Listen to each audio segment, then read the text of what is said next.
Wow, this smells incredible. It's cooked down enough. I think I have enough room to finish putting the rest of my apples in. These apples have been cooking for almost 24 hours now. Let's take a peek at them.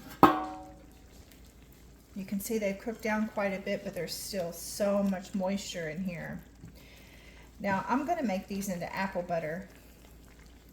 So I need this moisture to really cook down a lot. But later today, I will be able to put my immersion blender in here and break these up a little bit more. But they are looking good and it smells incredible. Normally, I would do this in a crock pot, but clearly this amount won't fit in a crock pot. This is our roaster that we got from my mother-in-law. 300 is about the equivalent of high on a crock pot. So we'll come back to these when I get out my immersion blender. Okay, this has been cooking on high for several hours. And I'm gonna get my immersion blender out. Man, I wish you could smell this. This smells so incredible.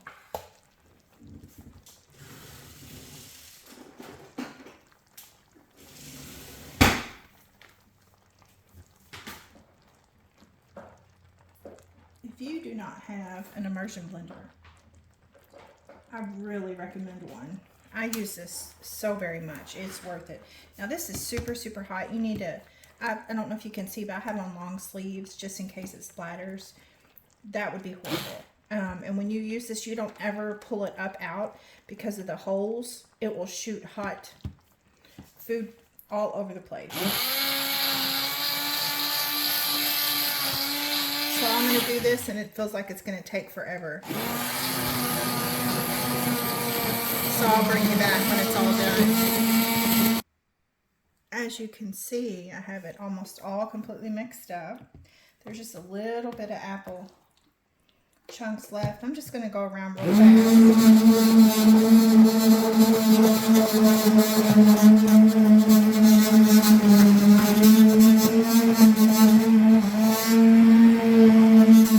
And this will not be the only time that I use my immersion blender. This is just an opportunity to see how much is in there and let it cook down a little better. I can see how much liquid is left and watch it as it gets to thickening up. What I want is for my apple butter to be thick enough that when I draw a line in it, it stays.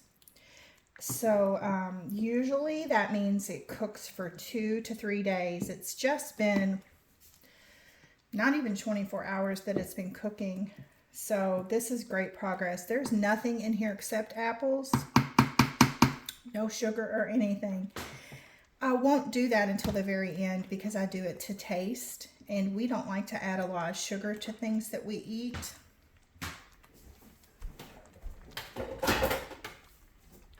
But I will be adding some brown sugar and some seasonings in this, and I'll cover that as I get to it. And that, like I said, will be that will be to taste.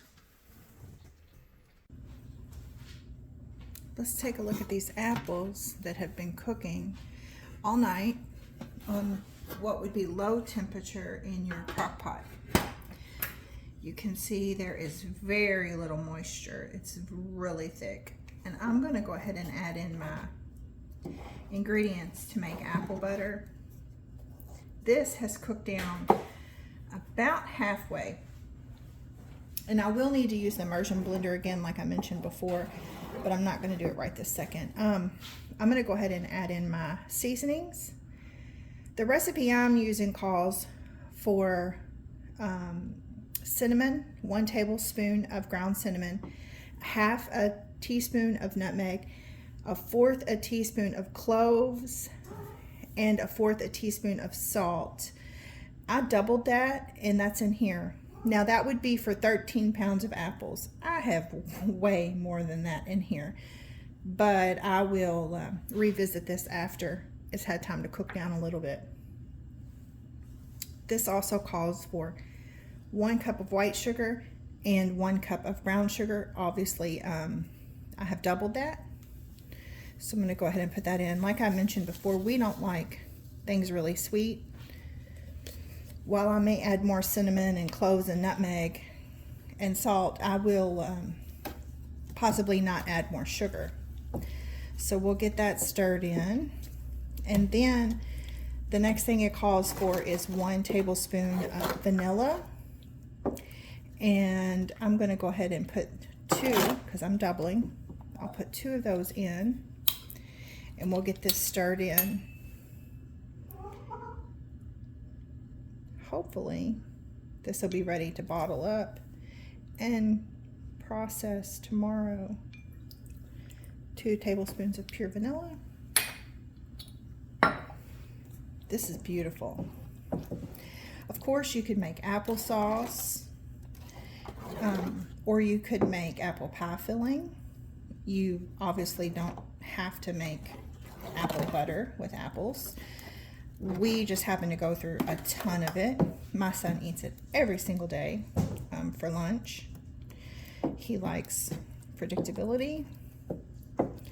This smells absolutely incredible. I wish you could smell it. I'm going to put the lid on, let it cook down for about an hour, and I will revisit and see if I need to add more sweetness or more seasonings. But he ultimately gets the final say on the flavor, since he's the one that eats it every single day. I'll bring you back. Let's talk about this apple butter, which is done. As you can see, it's in a different container. It was done yesterday. It cooked for 2.5 days, and there's very little moisture at all left in it, which is how we like it. The kiddo has tasted it and given it his seal of approval. So now it's time to take this, put it in our canning jars, and we're going to process it and get it ready for the pantry.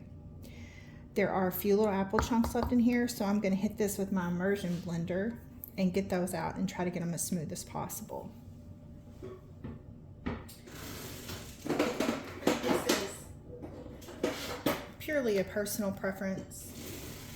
You do not need to get out all the lumps unless you want them out. And my kid is the one that eats this, and he is a little bit picky, as kids can be. So I'm going to go ahead and get this blended up really well.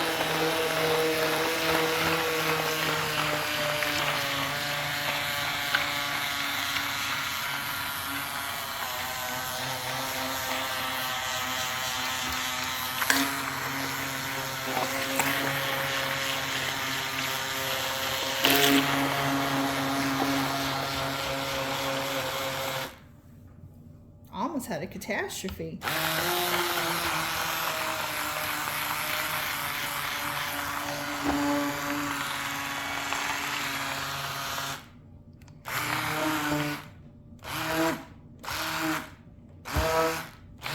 I think we're gonna call it good.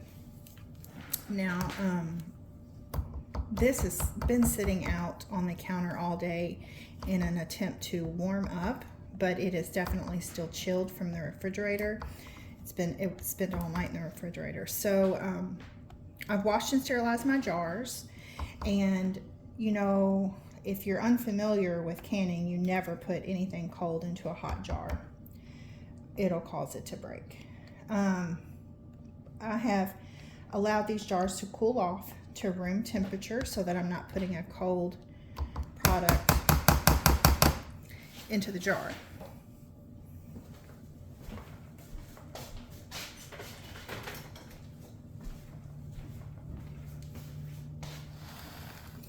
Now here's the fun part.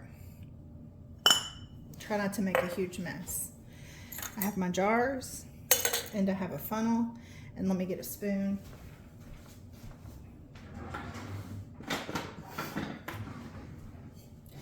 We need to leave 1/4 of an inch of headspace in this jar. So that means between the product and the top of the jar, there needs to be 1/4 of an inch. If you buy a standard canning kit, it has this tool in it. I'm not sure if you can see it, but it has the headspace measurements on it. This is 1/4 of an inch. So I will put that on my jar. at 1/4 of an inch, and that is as high as my product should be. And so we'll just use that first ring as kind of a general guide. I have absolutely no idea how many jars it's going to take, but I know my canner holds 7. So I went ahead and sterilized 7 jars. And I'm just going to fill all these up, which is super exciting, right? And get them ready for the canner. Now these can be water bath canned. They don't need to be pressure cooked. And that basically just means you're putting these in a large pot with 1 inch of water on top. And then you will process them for the amount of time that it says to process them. For this size jar, the processing time is 15 minutes. I have too much in my jar, and I'll go on to the next. There's a huge mess in my kitchen today. I am making bread, folding laundry, putting away this apple butter. I have to clean all the apple butter making dishes that I left last night, and I got to get ready to make pizza dough for our dinner. We do pizza every Friday, and we make it here at home. We live in the middle of nowhere, so there's no such thing as pizza delivery. I guess we could get pizza out and bring it home, but making it at home is the best way to get exactly what you want. So everybody gets their own pizza. And we kind of really like them. All right, I'm gonna keep filling up jars. I'm not gonna make you sit here and watch while I fill up jars. Okay, all my jars are filled up. I want to show you the next thing that we're going to do. Just make some room so you can see. And you see there's air bubbles in this jar. So we need to get these air bubbles out before we put them in the canner. So that way we can guarantee we have a good seal. I'm just going to use this plastic tool. A lot of people use a chopstick or a wooden spoon. It's totally your preference. After I do that, I will tap it gently on the counter to make sure that there's no additional air bubbles, or at least try to get out as much as you can. This is pretty thick, so it's not going to be perfect. But you really do want to try to get out as many as you can. So I'm going to go through this. Get these air bubbles. And a few of these jars have quite a bit of room left in them. So I'm going to go ahead and put just a little more in the top. Maybe. I might change my mind in a minute. You might ask, why am I doing this at home? Isn't it cheaper to just go buy apple butter? Probably is. I get asked a lot why I do what I do. Isn't it cheaper to just go buy it? And for us, it's not about saving money. It's about, number one, knowing where your food comes from. There's such a disconnect nowadays between consumers and their food and the sources of it. It's about controlling the ingredients in our food products. And it's about being self-sufficient. So it's definitely not about saving money. I love walking into the pantry and pulling out anything I need that I know is made right here. And I know exactly what went into it. This is a skill that we pass on to our son as well. And he absolutely plans to live a homesteader lifestyle as an adult. I guess time will tell. But I hope he chooses to maintain some type of relationship with his food.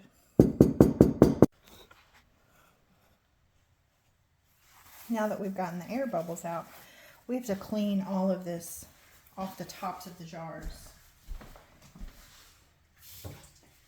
everybody kind of has their own way of doing this. I usually just use a damp napkin first to get the food off. Then I'll follow that up with a wipe of vinegar. So I'm just going to clean these off and get that initial stickiness off of the jars. Making sure. And then, like I said, I'll go back over them with a little vinegar on a towel. It's not terribly difficult. So these will be ready for me to put in the canner in just a few minutes. Now the other things that you're going to need are lids and rings for these jars. Now you don't need to keep very many rings on stock, because after you're done canning it and you get ready to put it in storage, the ring comes off. So I just recycle my rings from jar to jar, but the lids you have to purchase new. And you got to be careful. Some places sell those lids really high. All right, let me grab my vinegar. Okay, here's my vinegar.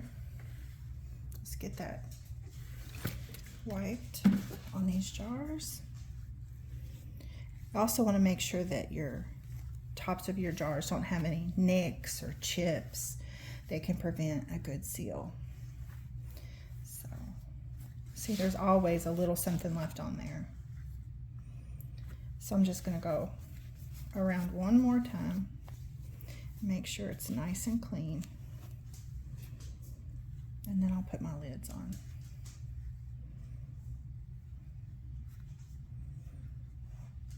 This is a super easy process, and one you can get your kids involved in helping you, even if they're really small.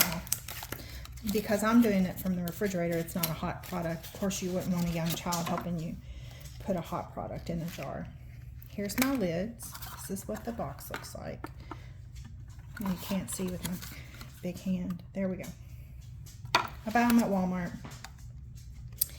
I check the lids for imperfections before I put them on. Make sure they're not dented, rusted, or that this is outside of the boundary where it's going to seal. You never know, there could be manufacturing defects. The last thing I want to do is go through all of this and then have my jar not seal. It wouldn't be the end of the world if it was only one. I could just stick it in the refrigerator and use it. But if there was multiple, then I would have to figure out how to use them up. Okay, here's our lids. Here's our lids. I use a no, it's not toilet paper. It's paper towel holder. It's in the Dollar Tree to hold all my lids. Also checking them to make sure that they're not rusted on the underside. And you just want these to be finger tight, like that. You're not cranking down on it. If you crank down on that and the pressure builds up in that jar, it'll cause this lid to bow and you will not get a good seal. So just finger tight. And, well, let's get another one of those. All right, these are ready to process, just like that. All right, here's my pot I'm going to use. This is my pressure canner. My water bath canner is currently being used for something else, and I don't feel like cleaning it or emptying it and then cleaning it. So I'm just going to use this pressure canner without the lid. Oh, looks like I could have got one more jar in there. I'll just save it for the next batch. Now I'm going to fill this with water. It needs to be 1 inch over the top of these jars. Then it's going to boil. When it starts to boil, that's when I start my time. Okay, you can see I got my water in there. It's 1 inch above the jar tops. Now, where I live, I have incredibly hard water. And if you have hard water, I recommend that you put a splash of vinegar in your pot with your water. And by splash, I just mean a little bit. I'm sorry, this is shaking. Okay, let's get us a splash of vinegar. Now that will prevent the hard water from building up on the jars, and they won't have a chalky white residue on the outside of them from all the minerals. Now it's time to bring this up to a boil. If you happen to can on a gas stove like I do, I recommend that you pull your pot just a little bit away from the edge of your stove over here. I unfortunately learned the hard way canning on this too close to the edge, and it left a black char on my old stove that I never could get off. All right, here we go. I decided to add a lid to my pot just to get this water going faster, because I'm gonna have to go get my kiddo from school here in just a few minutes. Let's see what we got going on here. I hear boiling. It is just starting to boil. I want it to be a rolling boil. So let's put that back on there. Check it in a few minutes. You hear that? Do you hear that? That's a good boil. Now I'm gonna start my 15-minute timer for pint jars. If you're doing half pints, it's only gonna be 10 minutes. And I think it's gonna time out perfect because I gotta go get the kiddo. All right, my timer just went off, so I'm going to turn off my heat. Make sure I turn off the burner and not the oven. It's crazy in here. We just got in from school. You see all the things. Okay, so. Woo! Those are done. See that?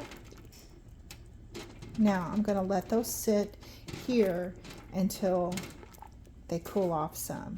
And then I have my trusty tongs that I will use to pull those out, and they'll go on a towel and sit for 24 hours. But I will bring you back when I'm ready to pull those out.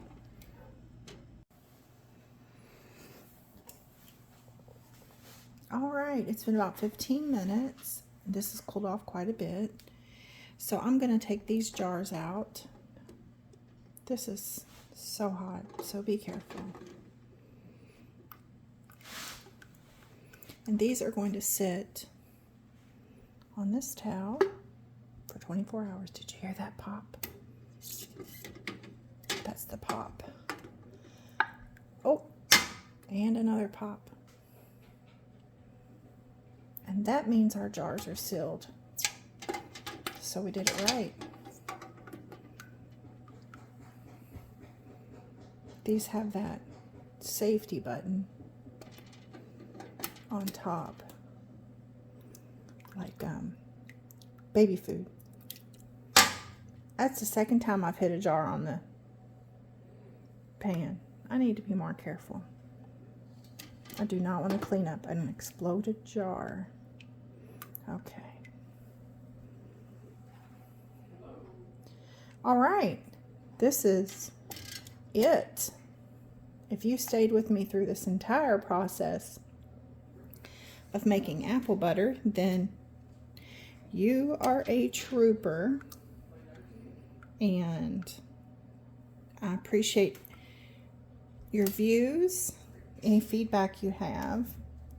If you would like to make this recipe, it's super simple. I did not put near as much sugar in as the recipe called for.